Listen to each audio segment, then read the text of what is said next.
Long-term plan to tackle haze needs the support of neighbours.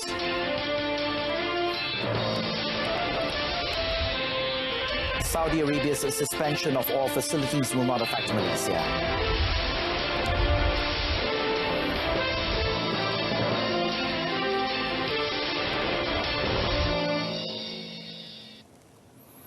Good afternoon. Welcome to News on 2. I'm Adrian Sept. Prime Minister Tun Dr. Mahathir Mohamad says Malaysia's long-term plan to address the yearly transboundary haze needs the cooperation of neighbouring countries, including Indonesia. He also noted that he has yet to send a letter to Indonesian President Joko Widodo on the matter. Tun Dr. Mahathir said that Malaysia needed to first verify whether the haze in Malaysia was coming from Sarawak, as reportedly claimed by Indonesian Environment and Forestry Minister Siti Nurbaya Bakar recently. Dia tengok ada evidence pasal dia claim kata ini datang daripada Malaysia. Jadi kita kena verify sama ada datang daripada Malaysia atau tidak. Minister of Energy, Science, Technology, Environment and Climate Change, Yeo Bee Yin, recently had responded to Indonesia's claims by stating in her Facebook post that there was no need for Indonesia to be in denial, as the latest data on the total number of hotspots in Kalimantan and Sumatra speaks for itself. Yeo was also reported to have said that the Premier would be sending a letter regarding the haze to the Indonesia President as soon as possible, and that Malaysia had offered the Indonesian government assistance to put out the fires in Indonesia, but the offer had yet to be taken up.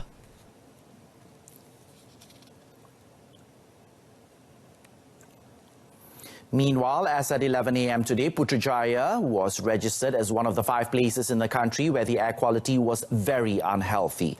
The others are Johan Setia in Klang, Selangor, and Sri Aman, Samarahan, and Kuching in Sarawak.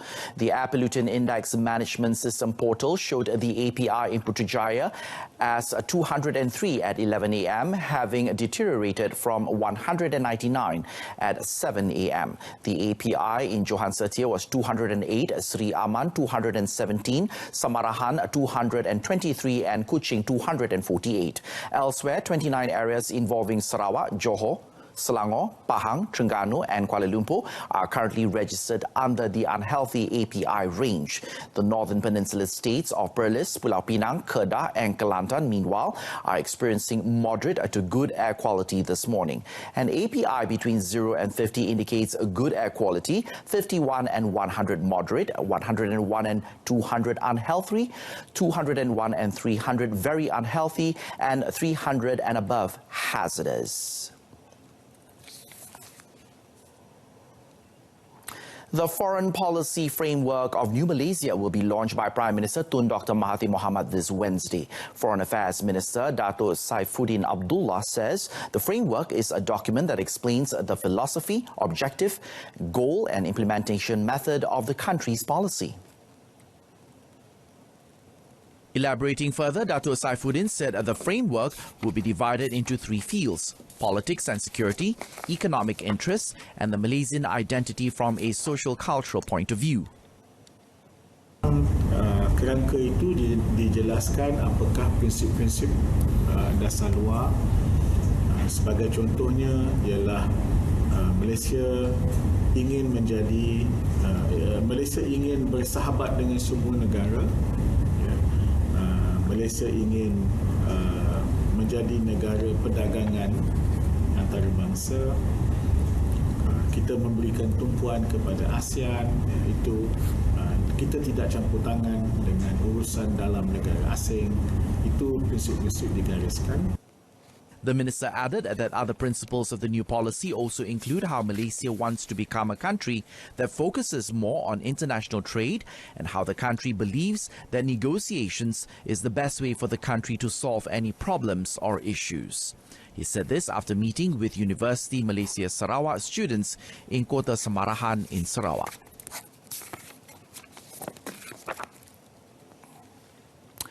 Now, the Rakyat have been urged to play an important role in preventing fake news or information from spreading, as this can jeopardize the country's peace, harmony and unity. Communications and Multimedia Minister Gobind Singh Deo says despite the government's belief in freedom of speech, it should not be taken as a license or opportunity for irresponsible parties to do as they wish. Kita perlu sentiasa berhemah dan menyimak fakta sebelum kita membuat sebarang komen ataupun kenyataan. Dalam erti kata lain, walaupun kita ada kebebasan bersuara dan kerajaan memang mendukung prinsip itu. The minister said this after attending a Merdeka event in Kampung Smiba in Kuching, Sarawak. He further noted that social media applications such as Twitter and Facebook should be used as a platform to gain knowledge and other beneficial skills and not to viral false information. Recently, the minister noted the penetration of social media and messaging applications today enables such information to spread much faster and wider, making these platforms the public's source of primary information. However, he said these platforms are fast becoming a place for manipulation of the truth and the influence of public opinion. 4 teenage boys aged 16 to 17 were arrested early this morning along the 18 to 20 kilometer stretch of Jalan Johor Bahru Pontian in Johor as part of Samsing Jalanan and operation targeting road thugs. Now, Johor Bahru Utara District Police Chief ACP Muhammad Taib Ahmad, in a statement released, said the youngsters were arrested for not possessing valid motorcycle licenses and for speeding on their motorcycles, which put other road users at risk. A team of enforcement officers had observed the teenagers engage in high-speed antics 3 times along the stretch of the road before conducting the operation. He also said that the teenagers were later released to their respective families who had posted bail. Investigations are being conducted under Section 81, Subsection 3 of the Road Transport Act 1987 are underway. Police also seized 14 modified motorcycles along the same stretch of the road, which were believed to have been used in illegal races, while a total of 28 summonses were issued during the operation for various offences.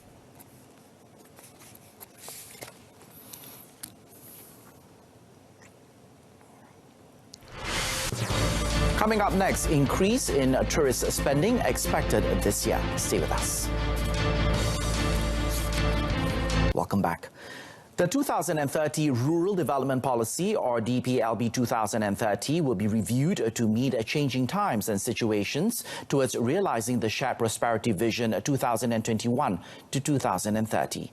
Rural Development Minister Datuk Sri Rina Muhammad Harun says DPLB 2030, which was launched last June, took into account initiatives of the Shared Prosperity Vision, which also focus on bridging the income gap among states, regions, between the rich and poor, as well as between the rural and urban areas. Commenting further, Datuk Sri Rina said her ministry is taking this initiative because when DPLB 2030 was launched, their focus was not only on physical infrastructure but also on developing the social economy of the rural community. Kita nak supaya biar masyarakat luar bandar ini juga dapat memainkan peranan yang lebih aktif. Saya yakin masyarakat luar bandar ini jika diberikan motivasi, diberikan inspirasi, mereka juga boleh berjaya. The minister said this after attending the Perkasa People's Housing Project or PPR Community Wellness Program in Kuala Lumpur yesterday. The DPLB 2030, launched last 27th of June, provides a framework with the outline on rural development in Malaysia towards transforming the country into a developed and high-income nation by year 2025. Tourism Malaysia is expecting tourist spending to rise by 8% this year from 28.1 billion ringgit recorded of last year. Its Director General, Dato' Musa Yusof, said one of the aspects that could help boost the amount of tourist spending is by highlighting Malaysia as a shopping destination, especially with the year-end sale or YES campaign, as shopping was the biggest share of tourist receipts in 2018. Dato' Musa said from January to March of this year, shopping expenditure showed an increase of 8.9% at 7.05 billion ringgit, and it is expected to increase even more in the third quarter. He also said Tourism Malaysia is certainly looking forward to a positive performance this year. Between January and June of 2019, the number of tourist arrivals was recorded at 13.35 million, an increase of 4.9% compared to the same period of last year. The Director General added that the Yes campaign could also help to promote the Visit Malaysia Year 2020 campaign, which aims at luring 30 million tourists and 100 billion ringgit in tourism receipts.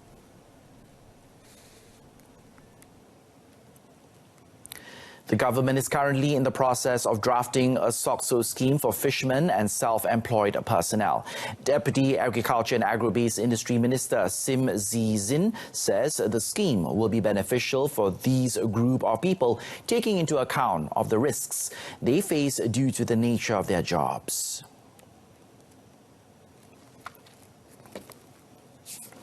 Sim said fishermen and those self-employed would be more secure financially once the scheme is implemented.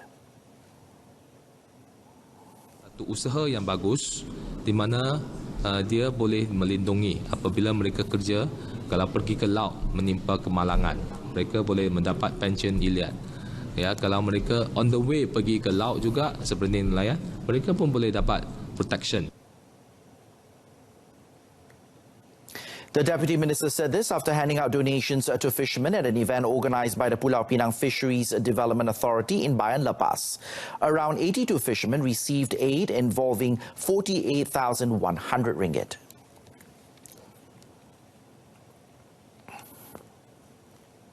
In other news, diversified leisure and commercial activities were introduced in Yan'an City, northwest of China's Shanxi province, during the three-day Mid-Autumn Festival holiday to boost nighttime consumption and drive economic growth.